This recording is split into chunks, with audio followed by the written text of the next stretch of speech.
Welcome to Fresh Catholic, a podcast for those who are converting, reverting, or simply want a fresh perspective of the Catholic faith to help them to open their hearts and minds to become closer to the love and goodness of Christ. My daily prayer is that I will be a bright light to others, to be filled with the love and light of Christ, so that when people look at me, they see Him radiating out from me for His glory. Hello and welcome. I'm Lori Balderas, and I'm so happy you're here. Today's guest is Jason Griffith, a husband, father, and financial advisor based in Southern California. He strives to live a life rooted in faith, service, and trust in God's providence. For over 20 years, Jason has worked with local youth as a high school and youth football coach, seeing it as a way to give back to his community and mentor young men. Though he was raised in the church, Jason also considers himself a convert, and he describes his journey into a deeper embrace of the Catholic faith as one of the greatest blessings of his life. He's here today to share that story with us. So sit back and have a listen to my interview with Jason Griffith. Hello and welcome. I'm Lori Balderas, and I'm so happy you're here. My fifth guest in the summertime series, The Path to Catholicism, is Liz Brannan. She is a passionate student of history, art, and the natural world, with a growing career in accounting and a deep commitment to her faith. Based in Southern California, Liz works part-time at a financial firm while completing her degree in accounting. She recently converted to Catholicism, a transformative step in her pursuit of spiritual growth, wellness, and intentional living. I hope you enjoy my conversation with Liz Brannan. Well, hello, Liz. Hello. Thank you for coming today. Thank you so much for having me. I really appreciate that you took such a long trek to get to this studio today. It was. I think you packed a suitcase and a lunch. I had to pack a lunch. It was long, arduous, dangerous, but I made it here. I appreciate your commitment. No, we're kidding, because tell everybody how long it took you to get here today. Maybe at the utmost 3 minutes. 3 minutes. I live right around the corner, yeah. She wins the prize. She is the closest in proximity to the Fresh Catholic studio of anybody we've ever had. So far, yeah. Except for maybe Simon, who lives here. Who lives here. He has to be beat. Gosh, that's so great. Well, okay, so now we know it won't take you long to get home. It won't take me long to get here. We're back. That's great. Who knew we were so close? I know, I love it. Anyway, I'm so happy to have you here today. Thank you You so were much. highly recommended by Deacon Don Huntley, of course. He gave such a great list of everybody, and you were so nice to reach back out, and here we are, so I appreciate it.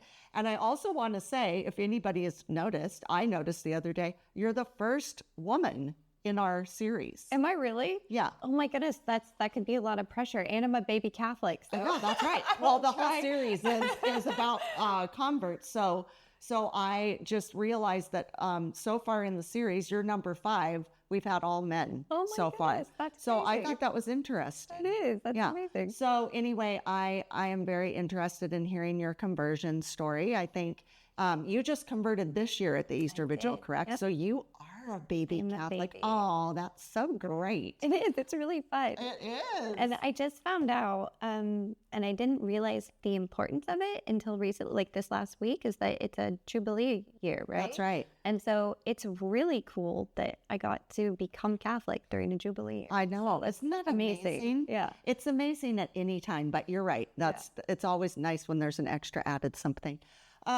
So before we kind of get into your official conversion story, because everybody has one, that's what I think is really amazing, is when you ask somebody who's become Catholic, who wasn't raised in the Catholic faith, or maybe even like my last guest, Jason, he was born into a Catholic family, but he did not get baptized till he was 12. Oh, okay. So I feel like, everybody has a story, and I think those stories are very important because They are. we all have a different way that the Lord has drawn us to the faith. Right. And I think that's beautiful. It is. Because that shows that it's very personal to each person. Absolutely. God has a relationship with each one of us individually and as a whole.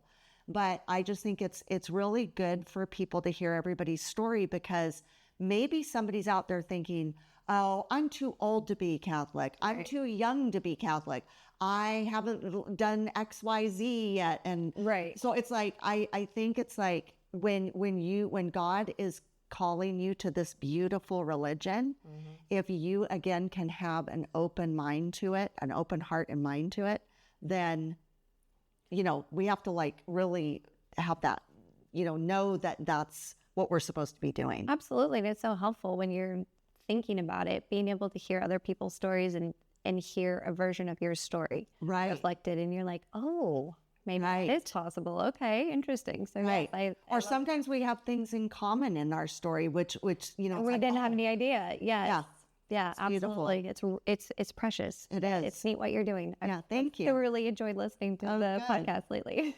That's wonderful. And I appreciated you sharing before we went on to record was that you are really enjoying listening to the podcast. So I like that because sometimes I have guests who really aren't listening to the podcast. The last guest is actually a fan. Oh, Jason is actually a fan. So I was very excited about that. Street cred. As a matter of fact, I think he said he stopped somebody in the market, or was that you? And they said, are you the Fresh Catholic? No. And they said, no, that's Lori. Oh my gosh. I thought that was funny.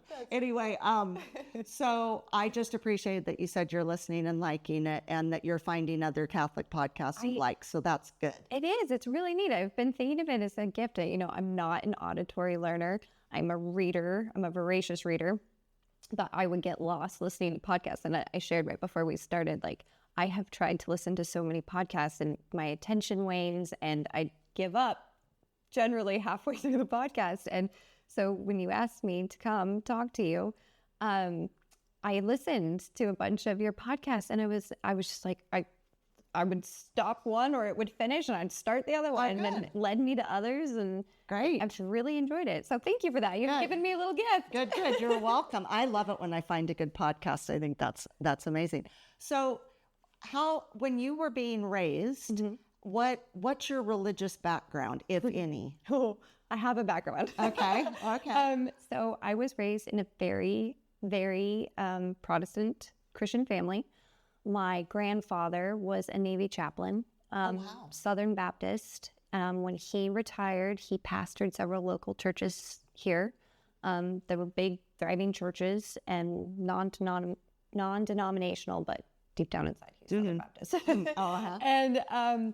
I was raised in a very active Christian home. My parents met at a Christian high school here in town. I was raised in church. Like, I think my mom has said that, after she had me, or was it my sister, one of us, after she had us, like that Sunday, they were in church, That happens. Hubbies, Sunday school, just very active community church. And we traveled a lot growing up, and we also or lived very rurally. And so we were homeschooled way before it was cool. I was talking to a friend last night, actually, and she said that her son was like, Mom, can you homeschool me? Can you homeschool me? And when I was a kid, you were weird for being homeschooled, right? And so all of our curriculum was Christian. There was really no part of our life that didn't have something to do with church. Interesting. Mega Christian. Mega Christian. Yes, very much so. And, I always had a very personal, like from a young age, a personal relationship. Apparently when I was 4, I made a declaration of faith, which I don't remember, but I do remember asking to be baptized. And my grandpa coming over to the house and talking to me about like the importance of what that meant. And he baptized me, which was very cool. And so it was very, very active, I think because my dad's family, was a pastor's family, the importance of being involved in your church community was something that was very like driven home. And then, so right before I turned 9, my dad decided to go back to university or go to university. And my mom's family is from Scotland, and my mom is very adventurous. She's amazing. And she was like, well, if you're going to go to school, then we might as well go somewhere cool. So Dad decided to go to university in St. Andrews, Scotland. So we moved when I was right before I turned 9. And that's when I remember my parents became very Calvinist. They became very, very Reformed. And that's when like all the theology that I remember was really being discussed a lot at home. And like, you know, I remember as a kid hearing like whether it was good to sprinkle or dunk a kid, you know, for baptizing. And what was it? I was listening. So you had someone on the other day and you said something about, what is it? Sola Scriptura. Yeah. And I like, it triggered some part of my brain. I was like, oh my gosh, I remember that. And so, yes, that was, that became a really big part of our life, was being Reformed. And I loved church in Scotland because it was beautiful, you know, all the stained glass windows and the music. It's like everyone well, this is a blanket statement, but it seems like everyone in Great Britain can sing and carry a tune. So the music was amazing. And I loved it. And then when we moved back to America, we moved to Missouri. And I don't know if you've spent any time in the Ozarks of Missouri. Not a single minute. Not a single day or a single minute, but it's amazing. It's very cool, but it was a culture shock coming from Scotland to Missouri. And were maybe 2 Reformed churches where we lived. Everybody, it seemed like, was Baptist, Southern Baptist, Assembly of God. And then there was like the church that we went to. And it was very, very small. And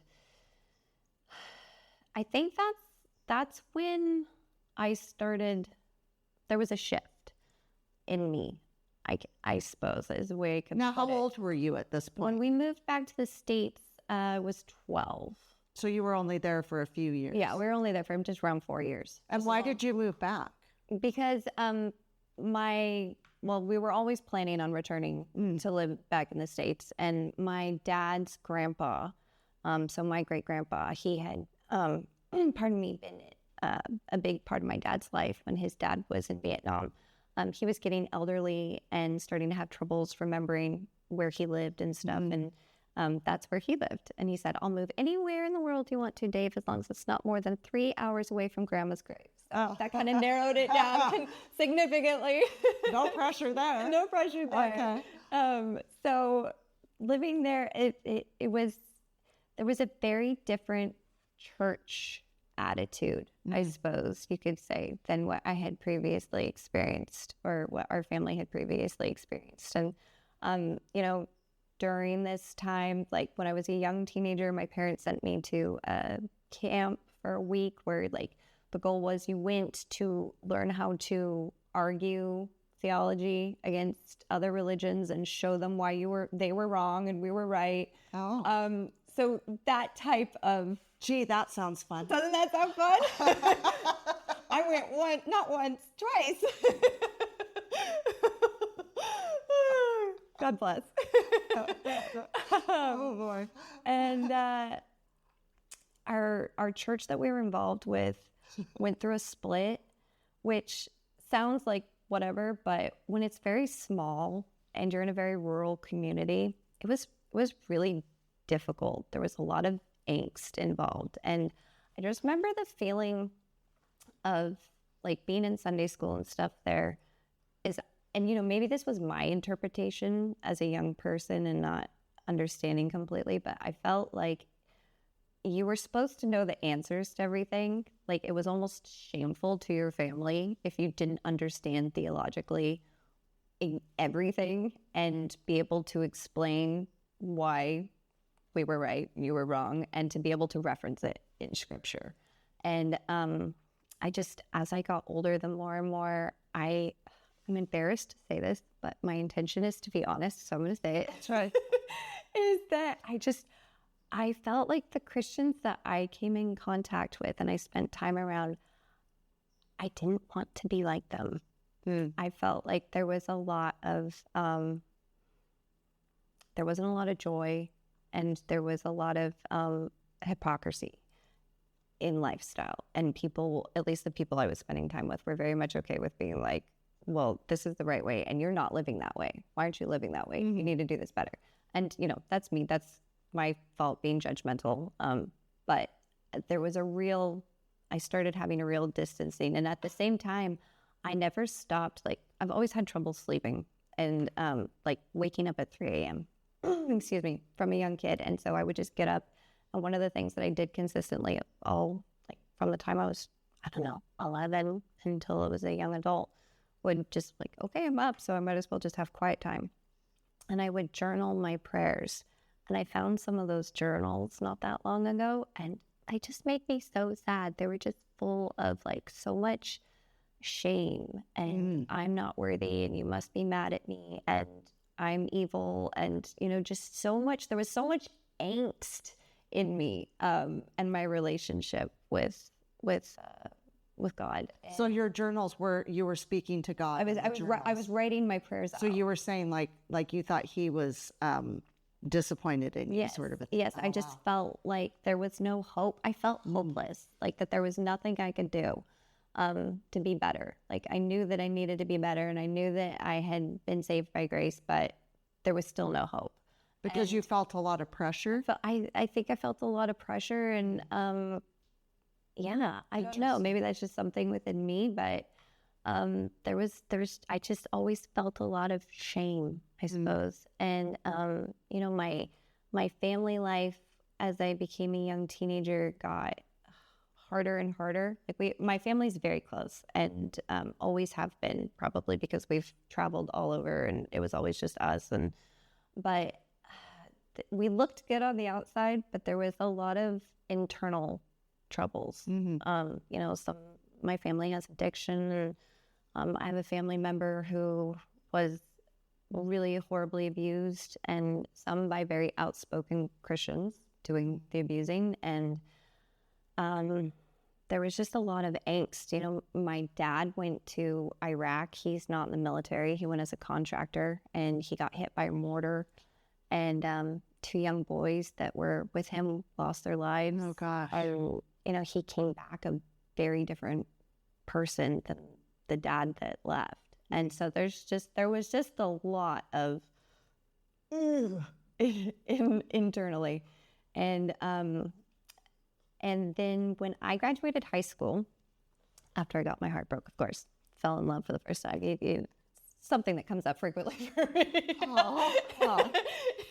And, I moved to northeastern Nevada in a very rural, very agricultural oriented part of the world, and it's very small. There's nothing out there except ranches and mines and maybe a casino or two. And you know, as soon as I moved there, I was like, I went to a church and I didn't like it, and I was very judgmental, another recurring theme with me. And I was like, they don't know their theology. They haven't gone to seminary. They're just like talking. And I just kind of drifted away. And the longer I lived on my own, and again, I'm embarrassed to say this, but the more I lived, the more I felt like everyone that I was around that was a very vocal Christian was very vocal about being Christian, and they weren't living that differently than I was. And so I wasn't partying as much as some people I think thought I was, but I was partying and dating some guys. And I was like, well, I'm just not going to go to church anymore and say that I'm a Christian, because at least I'm going to be honest about what I'm doing. And so I kind of had made a real decision to step away from my faith.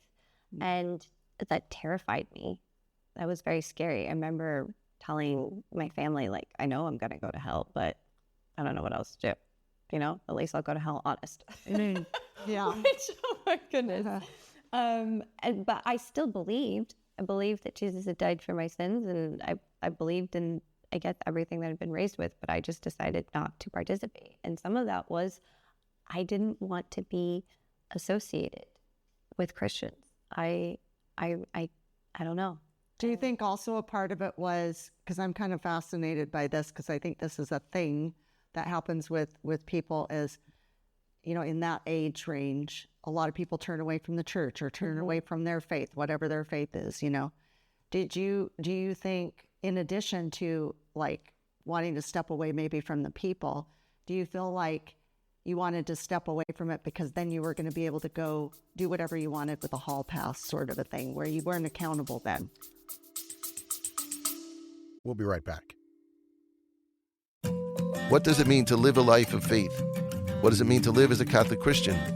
Hi, this is Bishop Kevin Sweeney, host of the podcast Beyond the Beacon. Join me as we unravel and discuss the mysteries of our faith, of the church, of living as Catholic Christians. Be inspired by engaging interviews with priests and seminarians, deacons, religious, women and men who live the life of faith day by day here in our Diocese of Paterson, in food pantries and classrooms and parishes and ministry. How is God working in their lives today? How is God working in our lives? Join me as I ask them and be part of the conversation on Beyond the Beacon. Listen and follow Beyond the Beacon wherever you get your podcasts or watch it on my YouTube channel. Please check the show notes for more details. Thank you and God bless you. You know, maybe deep down inside, yeah, probably, because I did feel a lot of guilt over certain things I was doing and struggled with it. And I was still praying on my own, and I would occasionally read my Bible and stuff, but the guilt would come. So perhaps that's what that is too. Yeah, like if you're out partying, then you don't have to go to church the next day. So you're just partying without thinking about it. I mean, you are worried about it, but you know what I mean. Right, yeah. And I think a large part too, I do remember, maybe not a large part, but some of it was, I remember thinking, I'm okay with bad things happening to me, but God, how could you let bad things happen to the people I love more than anything in the world? Like, that's not okay, which is very bold. Yeah. Yeah. So there's that. And then when I was like, right after I graduated high school and moved to Nevada, I got Lyme disease, but I didn't know it. And so I was really sick for like a year and a half or longer. And I finally had to quit my job and move home. And it was a struggle to get a diagnosis, but I finally got a diagnosis. And I was really, really sick for a long time. Like I think I darn near died twice. Wow. I used to not be able to be very mobile without help. Yeah, there was a time I was totally bedridden, and my mom took care of me, fed me.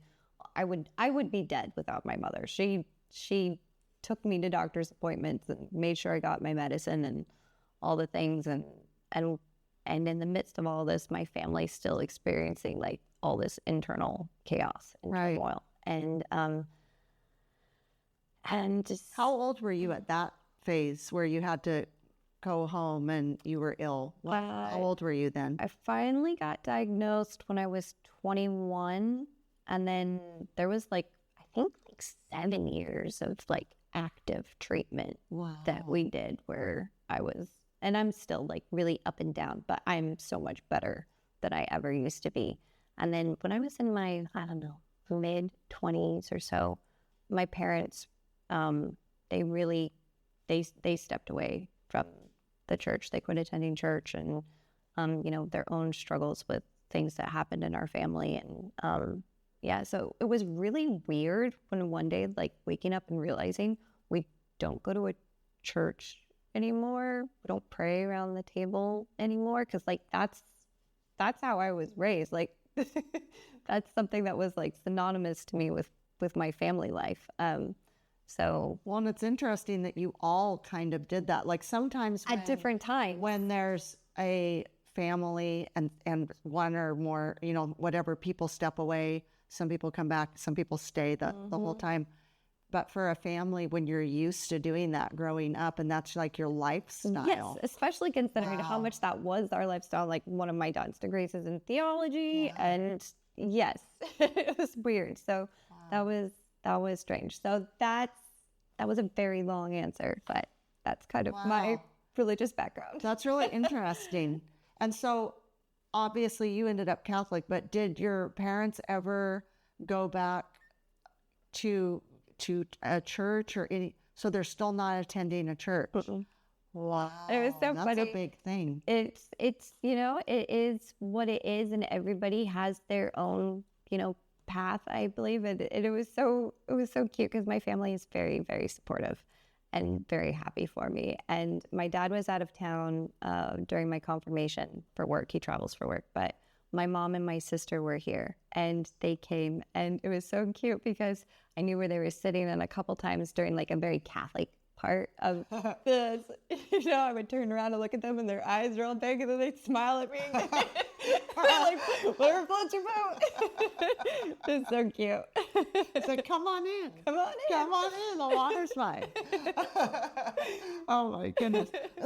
Do you have siblings? I do. I have a little. You said your sister, but how many siblings Just do you the have? one. Just my baby sister. She's not a baby anymore. She's in her early 30s, but she's my baby sister. Oh, wow. Wow. Yeah. Well, that's really interesting. And so then you ended up, obviously, between then and now, like what ended up happening? Like what's to continue on? What happened? So how did I get here? Yeah, how'd you get here? So it was a couple things, I think. I was always strangely drawn to Catholicism, which is odd because I was never around any Catholics before I was 20. I asked my mom in preparation for coming on here because it made me think. I was like, wait a minute. I feel like I was always really, and she was like, yes, you were always very interested in Catholicism. I have no idea why, but you were. My grandma, my mom's mom, she had a print of a painting of the Holy Mother as a child and St. Anne in her sewing room. And I remember just I loved that. I loved that painting. And she had a little glass figurine of Mary, which is weird because she's, what is she? I don't know what she is. She's like New Age Buddhist. She believes like interesting. Jesus and anybody is a prophet. So I don't know why she had those. She's definitely not Catholic or even Christian. I think I was always, I wouldn't say obsessed, but I was very intrigued with Mary. When I was in high school, I found a couple of fictionalized books at the library that I think were written like during the 60s and 70s about Mary's life. And I was so into them. I found them fascinating. I even tried to write my own version about Mary, like what her life would have been like. And yeah, I don't know. There was just something that, and apparently I asked questions, and I don't remember this. My mom and I were talking about this again the other day, where apparently I had some sort of theological question, and my mom suggested I call my grandpa and talk to him about it, and we did. I don't remember what it was, but apparently when we got off the phone, he spoke to my mom, and basically what he said was, it's okay that it's great that she's asking questions, but just as long as she needs to know, it's not okay to be Catholic. So I wish I knew what I was wondering, and I remember hearing people that my parents had gone to church with, like we'd come back and visit our old church. And I remember a lady saying something about Catholics and that they're idol worshipers. And I was like 14 and I was like, they're not. Like instant, and I have no clue, right? Like I've been raised in very reformed household. I have no idea. But so I was just always very drawn to it for some reason. And then I think one of the things too that really drew me to the faith was that I got a chance to be around really beautiful Catholic people. When I was 20, I dated a man who came from a very Catholic family, and his grandparents were just the most beautiful people. Rosita his grandmother she was just lovely. Oh. And she took me in and she enfolded me in a time when I felt very alone. And she was like that to everyone. And, the first time I walked into their house, like the entryway, there was a framed photo of the Pope on the wall, and she had crucifixes and rosaries everywhere. And I was just like, wow, what is this? But she was just, you know what it was? She was one of the first Christian women that I looked at and I was like, I would like to be like you. She lived her life beautifully. She was a beautiful representation of her faith. And so that drew me in, which is kind of funny because at that time it never occurred to me to go to check a Catholic church out. I don't know what that was about. But and then later on, when I was in my later 20s, I dated another man who was Catholic, and his mom and his sister were very kind to me. And when the guy and I broke up, I reached out to his sister for something. I don't remember what it was, but she bought and sent me 2 books on Catholicism. And one was like, I don't think it was like the Dummy's Guide to Catholicism, but that's my favorite. basically. Really? Yeah. I have to get it. I don't. Oh, no, you have to read that. Okay. I talk about it all the time. Okay. Actually, yes. I think I remember you Catholicism for Dummies. Okay. That's a thing. It's great. It is. And I love it. And I should get paid every time I promote it because I talk about Sponsor me. Yeah, it's a great way to learn. Overview. It's Okay. great. I'll have to Highly recommend. do that again. Highly recommend to everybody. Okay. Okay. So it was something similar to that. And then she was very clever. She sent me a book, and it was the story of this man and his wife from their point of view, who had been Calvinist, Reformed Protestants, just like I was raised, and their journey to becoming Roman Catholics. And I was just, I don't know how many times I read that book. Oh, wow. I was just like, so intriguing to me. It made me a little nervous, but it was very intriguing. And at some point, kind of during that time, somebody gave me a rosary. Might have been my ex-mom. Might have been that same mom. I don't remember. And I remember the first time, like, trying to look up. I'm not very technologically savvy, and back then too, there might not have been as much information, but like finally finding like a guide on how to pray it. And the first time I remember doing it, I was so nervous. Like I felt like I was, not that I was doing something wrong, but I was nervous. And then reading it, and I was like, oh, this is all from the Bible. Wow. Who knew? And I loved it. I took a lot of strength and comfort from that. And I think the final, so being around Catholics who were beautiful representations of their faith really drew me in. And finally, one of the things is that I'm sober now. Some of the angst that I was talking about before, I didn't realize it, but I'm an alcoholic, and I had no clue. And when I got sober, the part of the program that I'm in is you have to have a faith or a belief in something bigger than yourself. And that gave me a lot of leeway when I first got sober to not have to like understand the theology of what I believed, and that there wasn't this certain belief system that I had to have in order to be sober. But what it did was it reconnected me with a spiritual practice. And that very, very, very slowly grew, because I was very about God and the church and Christians. I didn't want to think about it. Very standoff. Very standoffish, extremely standoffish. And I told you again, boys were part of my problem. So one of the things that I did was I met this man, and we got engaged very, very quickly, like 5 months after we met. Looking back on it, I'm like, oh my goodness, Elizabeth, God bless you. Bless your heart. But at the end of the day, it was, at the end of the day, I called things off because I realized that our values weren't the same. And I had gone into the relationship thinking, oh, well, he's spiritual. And, I have seen people who have had horrible, crazy, chaotic lives get sober. And I've seen them be atheists and Catholics and Jewish and like any type of flavor that you can imagine, and stay sober due to the belief of a higher power. And I thought, well, we could connect. If he's spiritual, that's enough, right? Well, it wasn't. And when I called things off, I realized at the end of the day, deep down inside, I believe. I believe that I believe that Jesus died for my sins, and I believe that I was a Christian. And oh my goodness, Lori, I was so mad.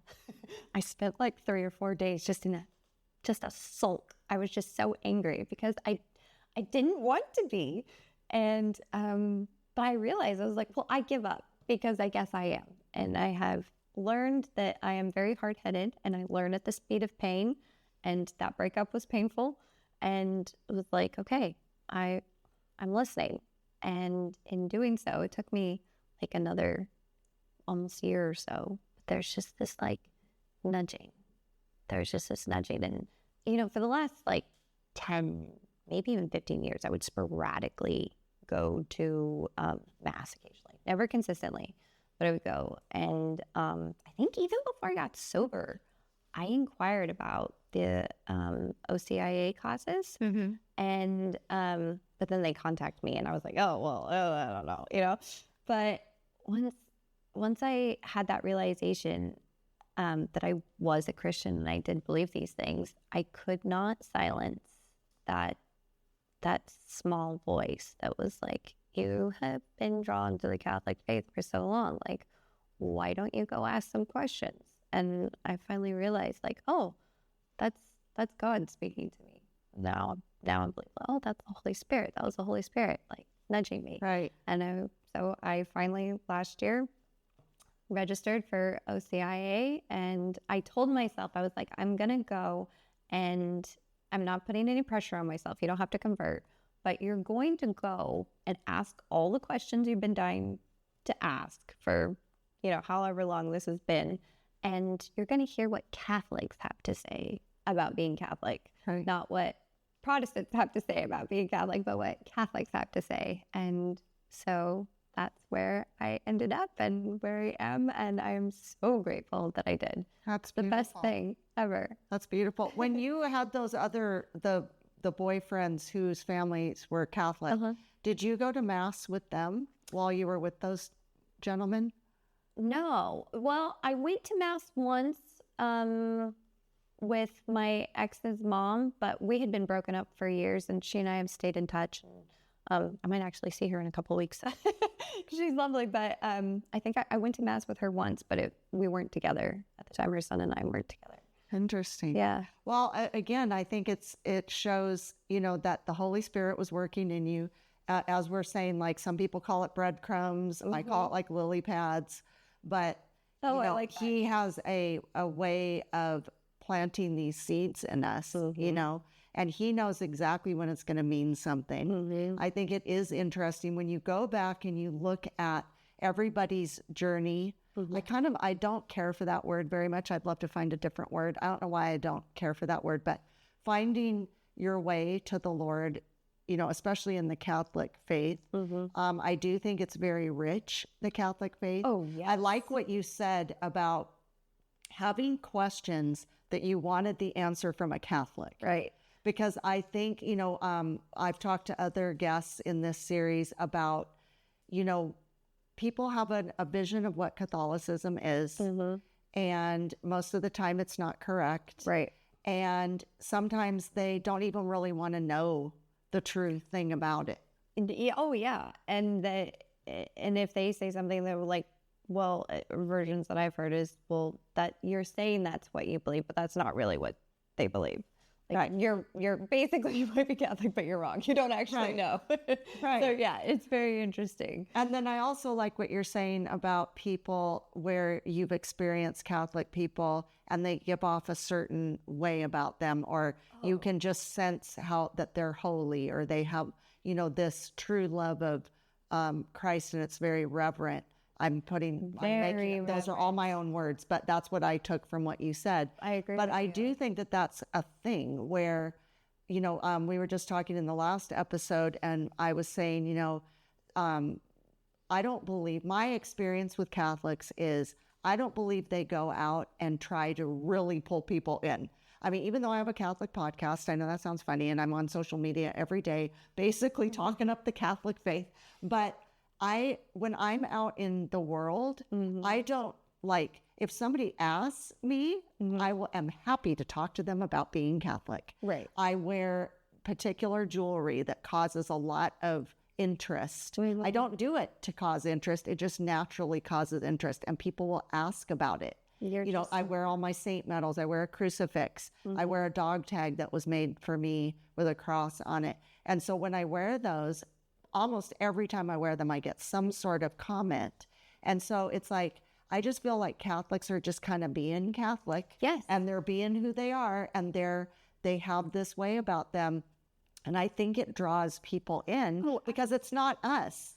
Oh, absolutely. It's that we have, the way I look at it is when you receive the sacrament of the Eucharist and you're putting Jesus in your body and you're drinking his precious blood, or just having the Eucharist if you're not, partaking in the precious blood, Jesus is then inside of you. He's in your body. And so how can you not help but, like that's coming out of your pores. It's coming out of your being. Right. Because he's actually in you. In us. And so I think people, if he is light, he's pure light, and he's in your body, how can you help but not have people recognize that? Recognize it, yeah. It's interesting that you say that, and it's interesting that you said that you feel like there's not a lot of, at least I think that's what you said, that there's not a lot of Catholics like going out there and be like, hey, you should be Catholic. They're just living their life as Catholics. And that's what was so incredibly attractive to me, was that someone that I didn't really know wasn't pulling me aside and being like, hey, this and this and this and this is what you're doing is wrong, and you should do it this way. And, my sobriety and becoming Catholic are so intertwined in my mind. And that was one of the beautiful things about how I got sober, was that I saw sober people living a different life, and they had something I wanted. The people that came to me in the past, and they had every right to do so, they were like, hey, you're drinking too much. You need to do something different. I didn't go, you know what? You're right. And I did. If it could be that simple. If it could be that simple, but it's not. And this very similar experience with Christians and the people that came to me were like, hey, my daughter would never do that. And I was more like, I don't know your daughter, and I just met you 5 minutes ago. Like, why do I care what you say? But then the Catholic people that I met, they just were. And I saw the beauty in that. So that was very much the, the attraction, not promotion. Well, and I think, with things like drinking or things where, people are struggling or sinning, we're all sinners. We're all sinning every day. But some of us have things that, we're really struggling with. And I believe that, Catholics are worried about other people. They're worried about other Catholics. They're worried about other people when they see them, and I can only speak for myself. I'm worried about people's souls. Okay. Like, instead of it coming off like I'm judging you or I'm upset with you because you're doing whatever that's hurting and harming you or others, it's more that I can see that you are a child of God, and God loves you, and you're doing something that is putting your soul in jeopardy. And so we pray for them. We try to encourage them to do the right thing. Most of the time they don't listen. They have to figure it out on their own. And hopefully it's in a good enough time where they can get it straightened out before it's too late. And so I think, and instead of saying, oh, I'm judging you, I'm not sinning, only you are sinning, it's more that I'm concerned for your soul. And if you notice, like at the Catholic Church, my experience with the Catholic faith is they do have that attitude about them, like, I love you, I'm going to pray for you, because I want you to make this right with God. It's up to you and God to work this out. But I'm going to worry about you, and I'm going to pray for you because I'm worried about your soul. The prayer life, especially for Catholics, is so rich, and that is such a beautiful thing that I feel like when a Catholic tells me they're going to pray for me, they're really praying for me. And they're calling on the saints and everybody else to pray for me as well. And that's a beautiful thing. My prayer that I pray for other people is so long now that it's like, okay, I just keep adding people to the list. But it's like I specifically want to mention people. I don't want to make it a blanket statement. Sometimes I kind of do, like I'll say all the parishioners at Our Lady of the Assumption Church. But then I'm very specific, but it's becoming a thing. It's a whole thing. Jesus is like, okay, I'm getting out my checkbook again. Anyway, we're going to need to take a quick break, and then we'll come back because we have a lot more to talk about. But anyway, hold that thought. We'll be right back. What is happening at Fresh Catholic? Thanks for asking. Well, we have a weekly podcast with lots of topics and guests, and Fresh Catholic Daily, the daily Mass readings. Listen on all platforms and watch on YouTube. I also do short videos every day on Instagram and Facebook at Fresh Catholic. Like, share, subscribe, rate, and review. These are such simple ways to help us out. The other ways you can support our mission of drawing people to the faith or back to the faith are by becoming a Patreon or sponsor. Also simple, but so needed. Our website, freshcatholic.com, has an online store with merchandise, a blog, comics, and Fresh Catholic courses with educator Charles Merritt, with the Hail Mary, the Our Father, the Virtues, the Ascension, the Magi, the Visitation, the Ten Commandments, Sacraments and Grace, Sin, Advent, Angels, Lent, Typology, and even some Bible study courses.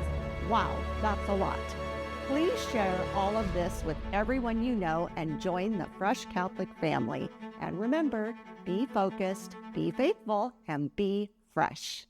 And we're back. Okay, so that was really great. I loved all that.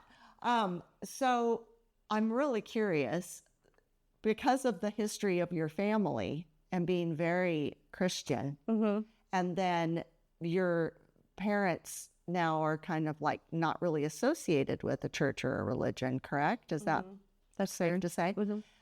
So now, well, how did they handle you becoming Catholic? You know what? Are they okay with it? Did they give you trouble? Did they try to talk you out of it? No, not at all. And I think they weren't surprised.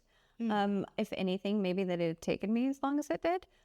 They have been nothing except supportive and happy for me. And I would come back. I know Deacon Don doesn't like to call them classes for OCIA, but I still call them classes. I'm sorry, Deacon Don. I know, we're sorry. I'm a creature of habit. Okay. But I would come home on Tuesday nights and my family would be up and they'd be like, hey, how are Catholic classes? What'd you learn?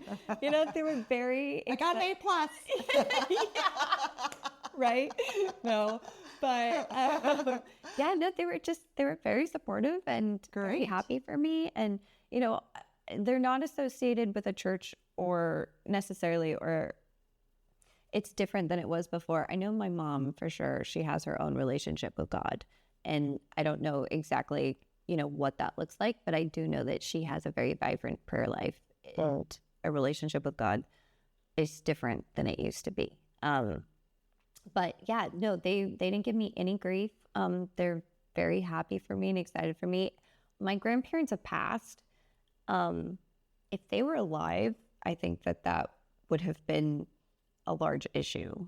Well, I know it would have been a big issue. And it's funny because the people that I have in my life today are all very supportive and just happy that I'm doing what I felt I was being called to do. I'm not close or even speak to anyone that I was raised with or went to church with when I was younger anymore. So I think that I'm kind of slow, I guess. Before confirmation, I was driving with my mom somewhere and I turned to her and I was like, hey, I just realized there's some people we know that would think that I'm not Christian because I'm becoming Catholic. And she looked at me and was like, yeah. It just took me a minute. But so I know that there's people in my past, if they were still in my life, that would have been an issue. But I'm not really around those.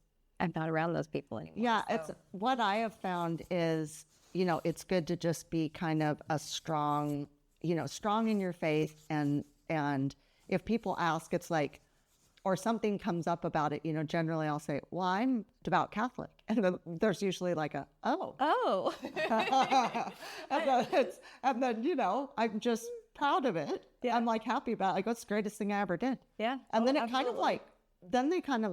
my experience is people then don't really challenge me. I've had a couple people really challenge me in an aggressive way. Right. And it was I was so taken aback by it because I was startling. Whoa, it's very startling. Because it's 5 minutes ago you loved me. Right. And now you're attacking me. Really a bad person. Yeah. So I'm going to fix your little thing right here. Thank you.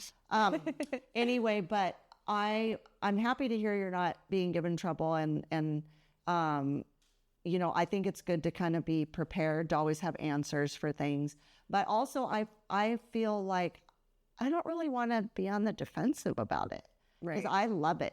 And I think it's really great and good. And it's been the best thing for me. And it's taken some of the people around me time to adjust. Take it easy. But I think I just get more and more deep into it. And I love it so much that even if they give me trouble, my eye is on Jesus. And it's just like, you know, if they understand and they want to support me, great. If they don't, my eyes are still on Jesus. Right. So that's where I'm at. And I hope that, you know, people will kind of come around to it. They, you know, they are for the most part, but yeah. And then I'm wondering,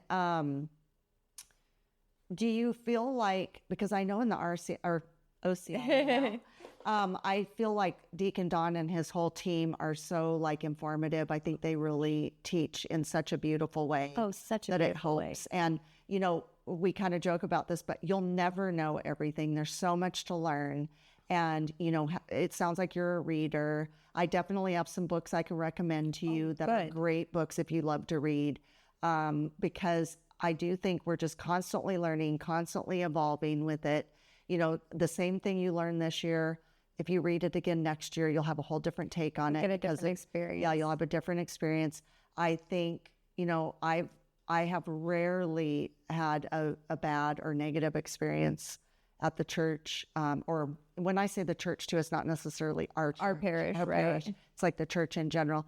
So, I mean, I just love everything about it. And what has been like your favorite part thus far about being Catholic?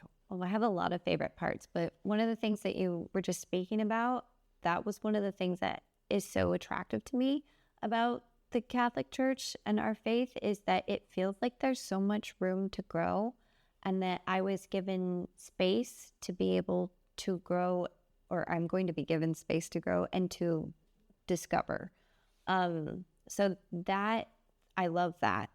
The sense of community, I did not expect to feel so strongly about. So I love that. I love knowing that when I do my readings in the morning, that Catholics all over the world, no matter where they are also reading that same part of Scripture.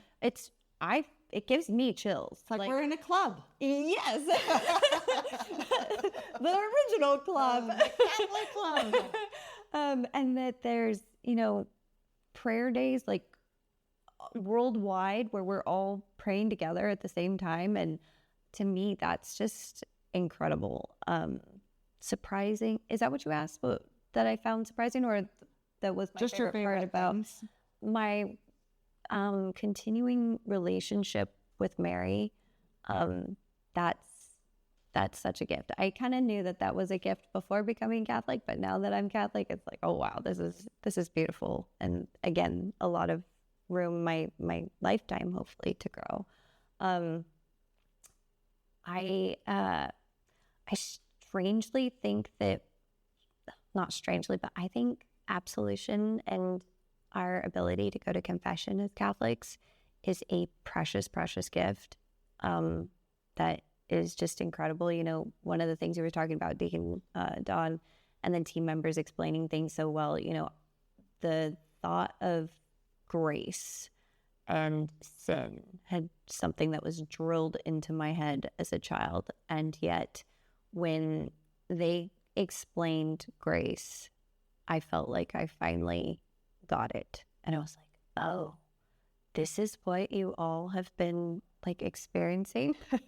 And he did a little skit describing how sin, how it impacts us in our relationship to God. Right. And so how confession and reconciliation is actually a healing process rather than this shameful process of like, you're in trouble.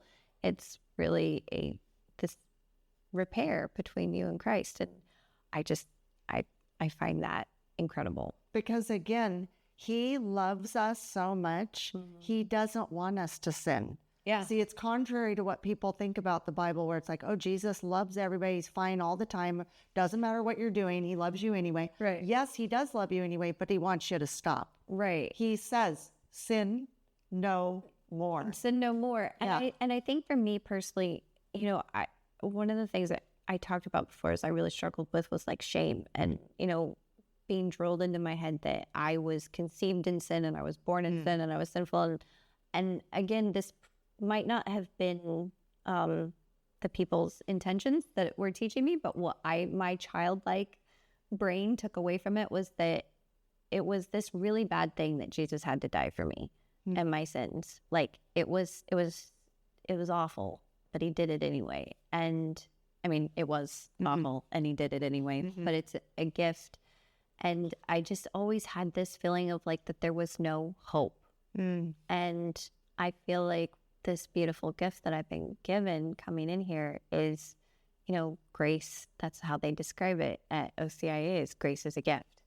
And I was not expecting that. I feel like since becoming Catholic, shame has lifted. I have more joy and feel part of the church. Right. So yeah, I think it's a feeling that really, it's like I do think we can all really explain it and express it, but it's like the feeling to me is so different. Because I went from no religion to being a Protestant, and it was fine. It was so watered down. It wasn't at all what I'm experiencing now. And I just look back and I think, it's something that reminded me of something you said early in the beginning of this episode. Is it really reminded me that I was a Christian, but I wasn't really living a very Christian life. And I think that's a lot of Christians are like that. A lot of Protestant Christians, for whatever reason. Right. And not all of them. I'm not going to, I'm just saying the ones I've experienced where, kind of like you said, where it's like you get a bad impression of it, or like they're saying one thing and doing the opposite thing.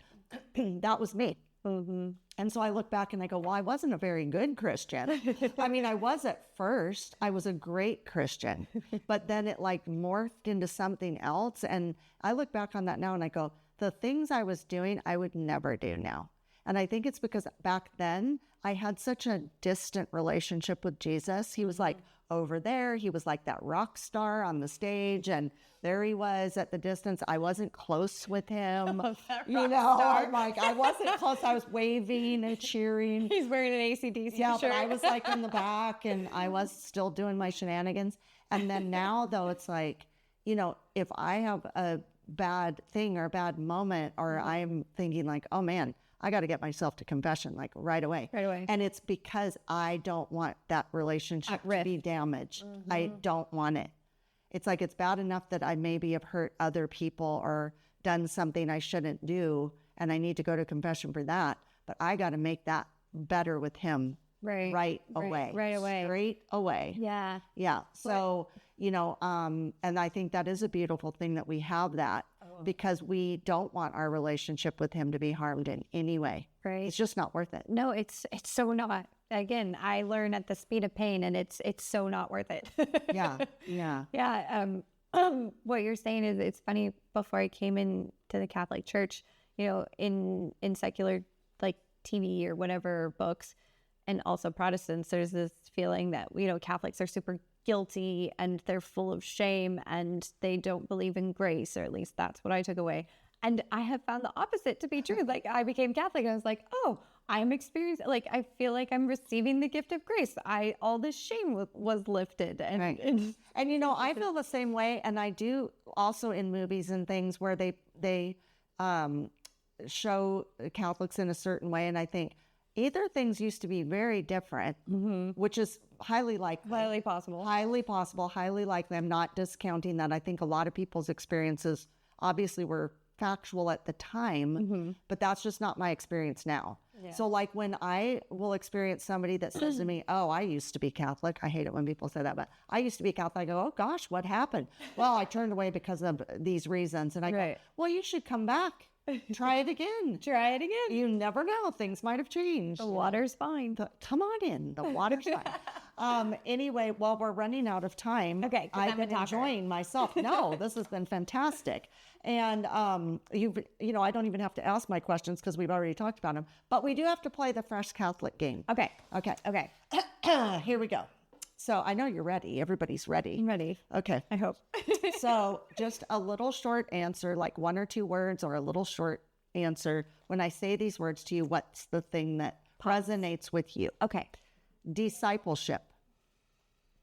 Sanctification and willingness. The Blessed Mother. Warmth. Safety. Am I allowed to say 2 things? You can say a few things. It's your answer. The Holy Eucharist. Ooh, the source and the summit. Renewal. Precious. It is precious. Yeah.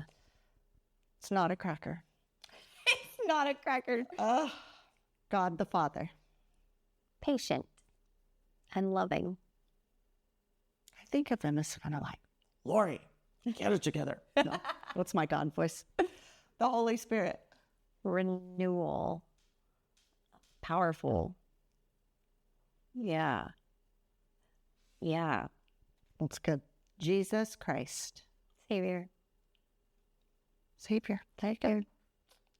It's as simple as that, but as complex as that as well. If Jesus were to appear to you in the flesh right now, what would you say or do? Oh, I think I would fall down. That would be in keeping with who I am. I think I would fall down and I would just say thank you. I would say thank you. Can you just imagine? Like, I think about it all the time. Peter just walked in and be like, I think we would freeze. Oh, yeah. I would cry. Pretty sure I would have a full-blown freak out. And he'd just come over and pat us on the head and pick us up.